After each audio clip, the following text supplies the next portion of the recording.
What's up, users? It's the Russian dude. Let's briefly talk about some very good news from the crypto market and Bitcoin price prediction for 2024 and 2025.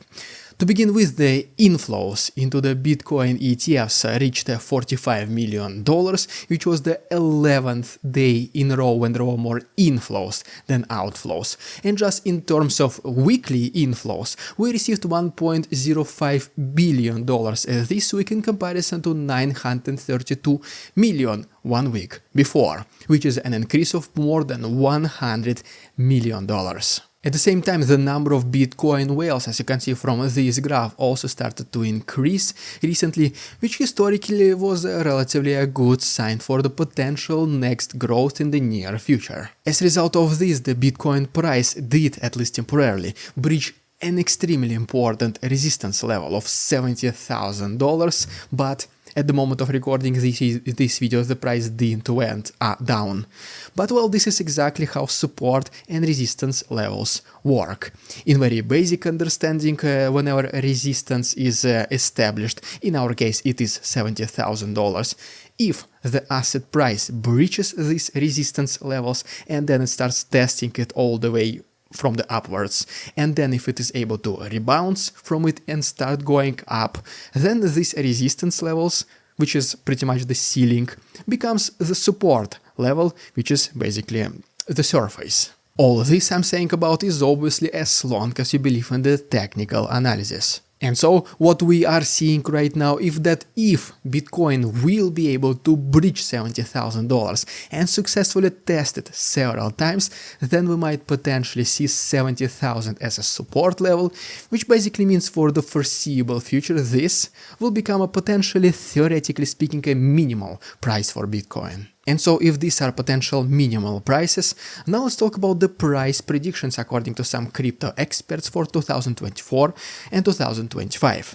Well, according to Bernstein Analytics, they do claim that the market of Bitcoin and Ethereum in the near future can reach $450 billion. And we're only talking about Bitcoin and Ethereum ETFs, not just assets alone. And in the near future, since these ETFs are kinda relatively brand new, the inflows into both of these ETFs can reach approximately $100 billion, which will create an immense buying pressure. Most likely it will not be matched with the number of sellers, which inevitably, according to this crypto analytics, will push Bitcoin and Ethereum prices up. And just to give you more specific numbers, according to Bernstein Analytics, the price of Bitcoin this year can already reach, based on their analysis, $90,000, and then by the end of 2025, its price can reach $150,000 per one Bitcoin. And just a couple of more reasons why this potentially can happen is obviously because the crypto market and its particular whaling assets such as Bitcoin and Ethereum are becoming more mature. So these are no longer things that just a very few know about, which obviously creates less volatility, less unpredictability.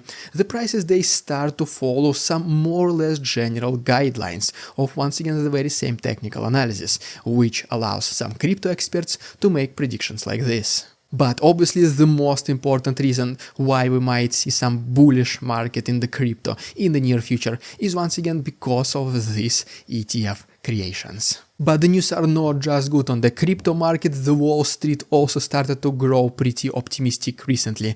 Let's talk about this right now. And first of all, guys, if you do like this style of daily news updates, if you find this information useful, can you please simply give me a like and subscribe to my channel? Helps tremendously with my work. You have no idea how much of a help it is. For this, thank you, and now let's continue. To begin with, right here, first of all, you can see the year-to-date and weekly performance of different sectors of the economy.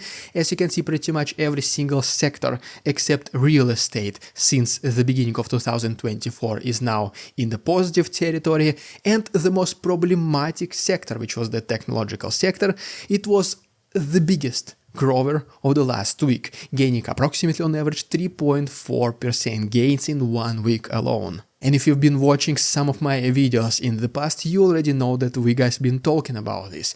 We already saw the pattern that a lot of technological companies, their shares were oversold, and this at least small growth was already due. Well, now we can see that this is actually happening.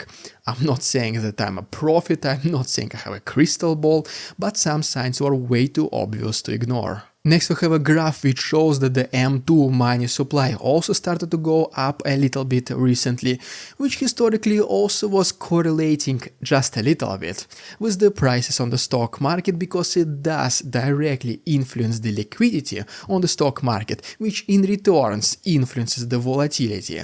And since there's higher liquidity, lesser volatility, and under all the other circumstances and conditions which at this very moment, at the moment of recording this video, are more pleasurable, once again this is yet another confirmation why we do see this at least momentarily growth in some particular sectors, such as for example the technological one. And as a result of all this, the Wall Street is getting more bullish on the stock market.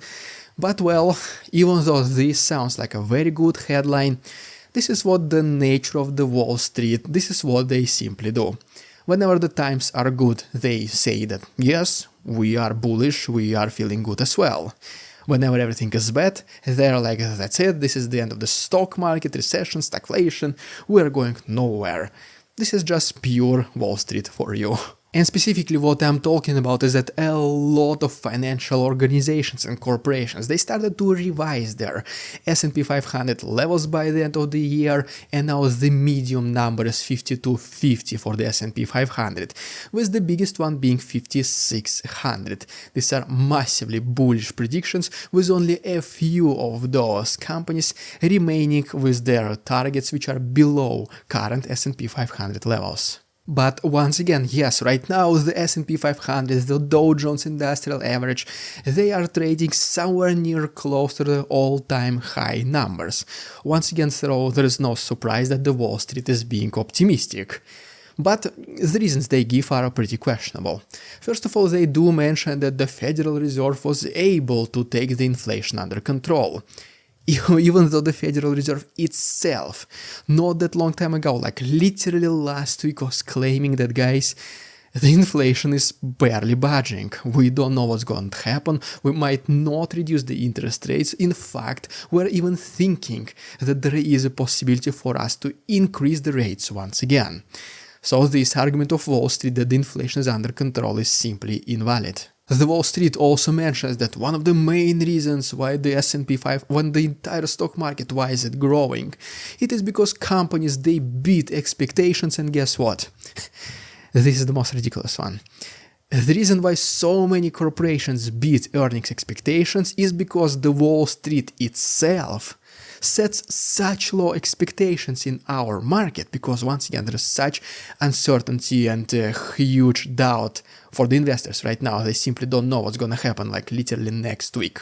For these reasons, all the estimations and predictions for earnings reports, which are once again created by the Wall Street themselves, they are lower than average. For these reasons, it is relatively simple for companies to beat these expectations.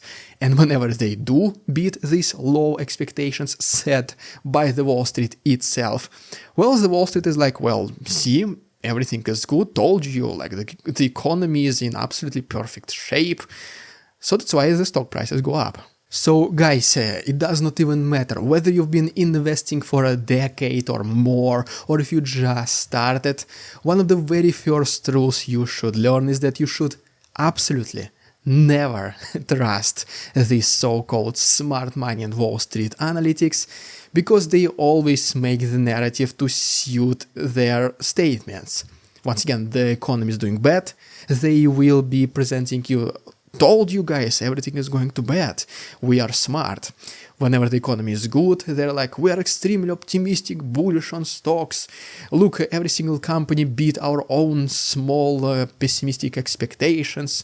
Let's buy everything. Well, just guys, beware. Do not blindly believe those guys. Do your own research, select companies, diversify your portfolios. Do not just invest in stocks, diversify across the different asset classes. and just do your own thing, because no one can beat your own brain, your own research, your own knowledge. As always, thank you so much for watching. Please subscribe if any of this was informative. See you tomorrow.